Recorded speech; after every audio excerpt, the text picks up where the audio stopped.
Well, greetings to you. I'd like to talk to you today a little bit about geopolitical and military strategy, because I feel that we are in danger, and I know that many of my subscribers are ex-military and fairly well informed about such matters. I think you're probably feeling the same. The trouble is, not enough people are feeling the same, certainly not our political leaders. So I thought it might be an idea if I ran a few ideas past you. I am trained in geopolitical military strategy. I'm a military historian, so I know a little bit about these kind of matters. I am not the golf club gobshite who read this morning's Daily Express, who are always keen with their uninformed opinions, which are nearly as uninformed or ill-informed as our own political leaders, and sad to say, some of our senior military people don't seem to have much of a clue. But then both in America and in Great Britain, I think we all know if you get above the rank of lieutenant colonel, it's a political appointment. So they all sing off the same hymn sheet.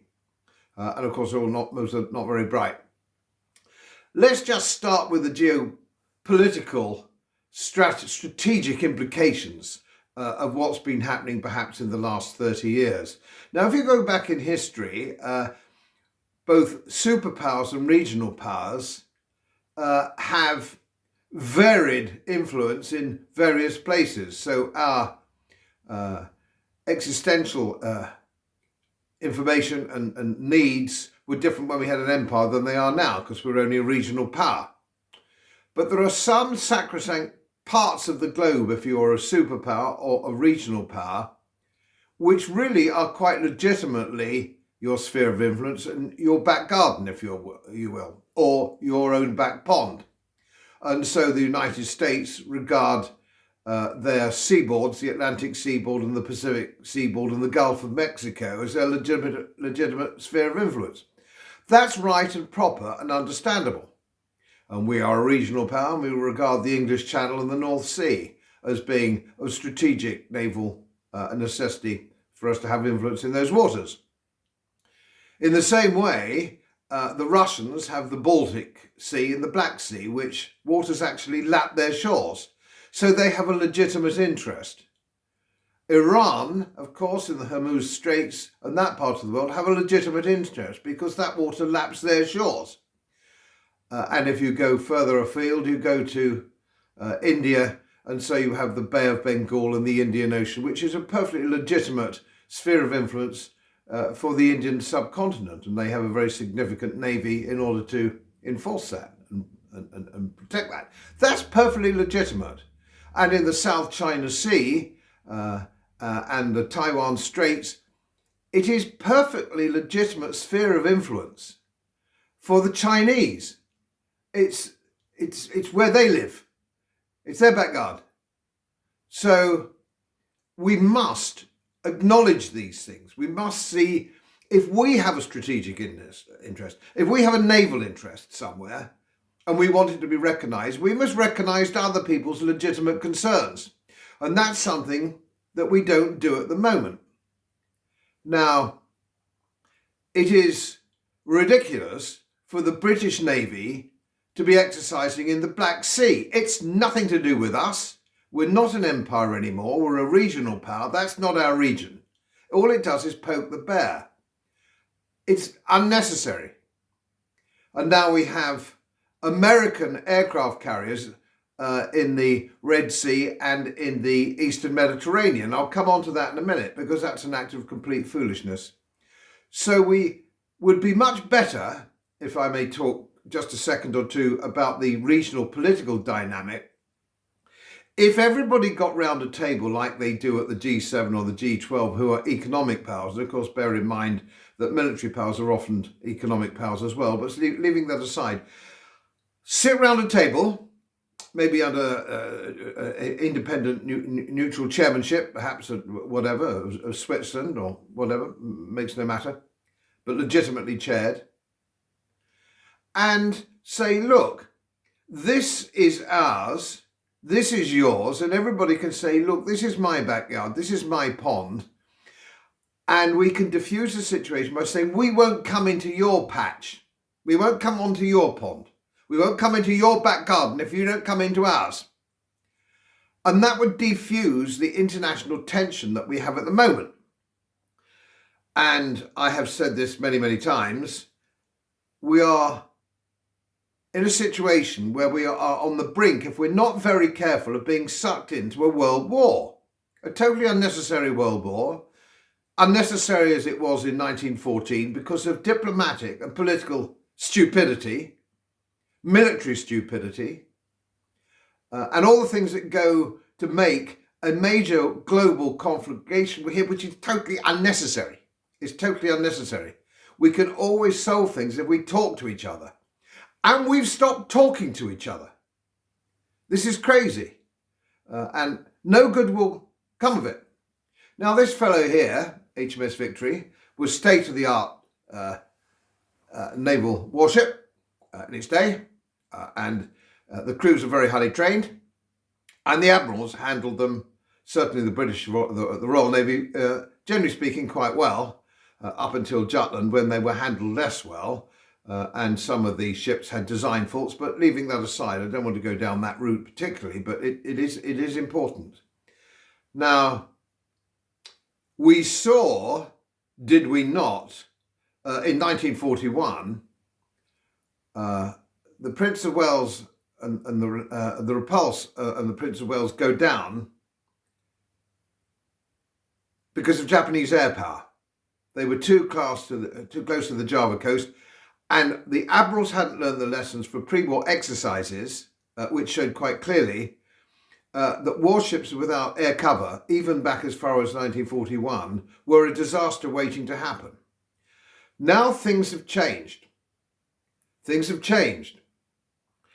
The major capital ships are no longer battleships. They were, in yesteryear, aircraft carriers. And the big battle of the Coral Sea and all the Pacific fights were carried out by aircraft carrier. Great aircraft carrier battles, air battles.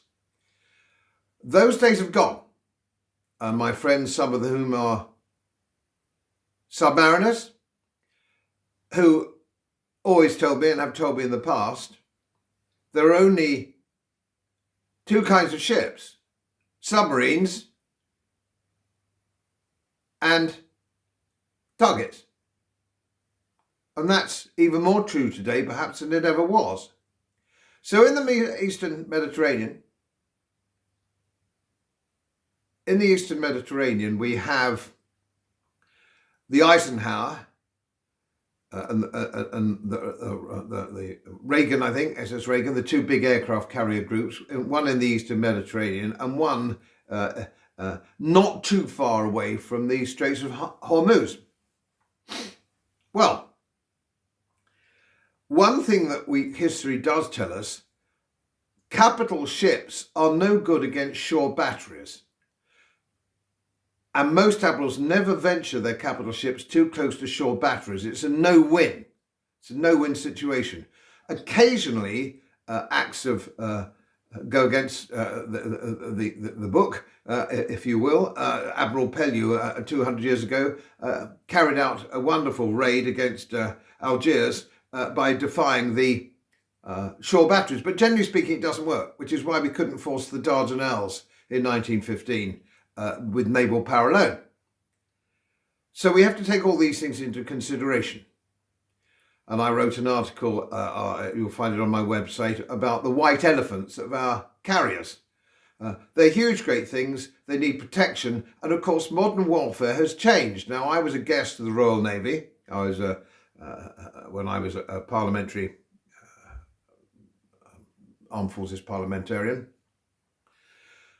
I was on HMS Illustrious, HMS Liverpool and various other ships throughout the course of a year, watching something that they call Thursday Wars. And if you're ex-naval, you'll know that very well, where there's a big exercise every Thursday where commanders can fight the ship, and it's to do with sea-to-air missiles, defence of groups and carriers and ships and so on and so on. It's a big exercise, and I'm going back now.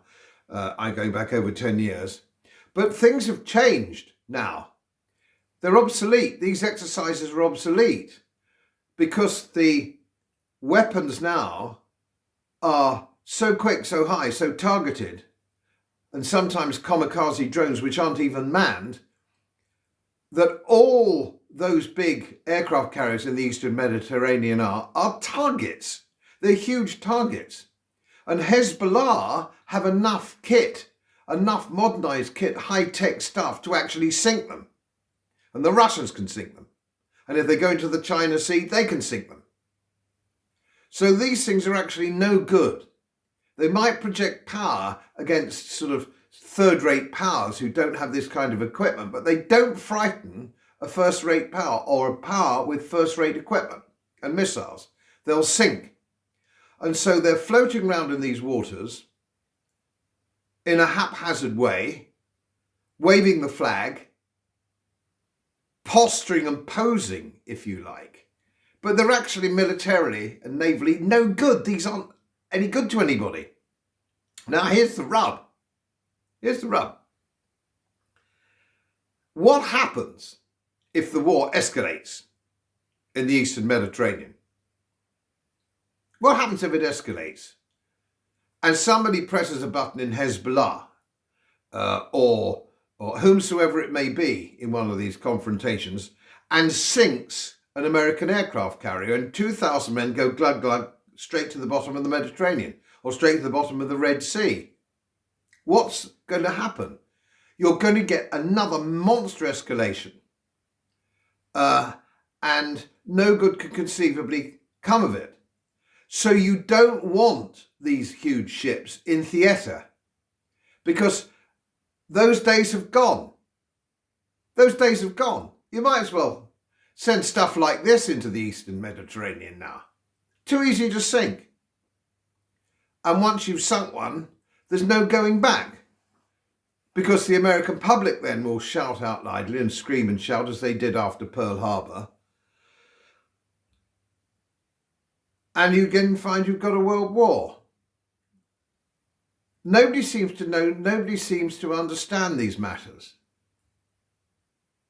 And it's worrying, it's disturbing. And who ends up dying in these wars? It's young men. Hundreds of thousands of Ukrainian young men dead. Probably up to anything up to 60 or 70, 80,000 young Russian men dead. For what? Where did that take anybody? Complete waste of lives. And a complete waste of money. We've got to get round a table, the majors, the superpowers, the regional powers, and say, look, what's ours is ours, what's yours is yours. Can we keep out of each other's way? And that's your threat to the planet. Not bloody carbon dioxide. The threat to the planet is a major war, a major world war, possibly with nuclear implications. For goodness sake, everybody, wakey, wakey. As most of you know, my work is very heavily independently research-based, and I get my information from all over the world. It would help if you press the subscribe button and the little bell next to it, because the more subscribers I have, the more likely it is that international independent research institutes will share their material with me. It's most helpful, and then of course I'll automatically share it with you. So, surprise, won't cost you anything. Thank you very much.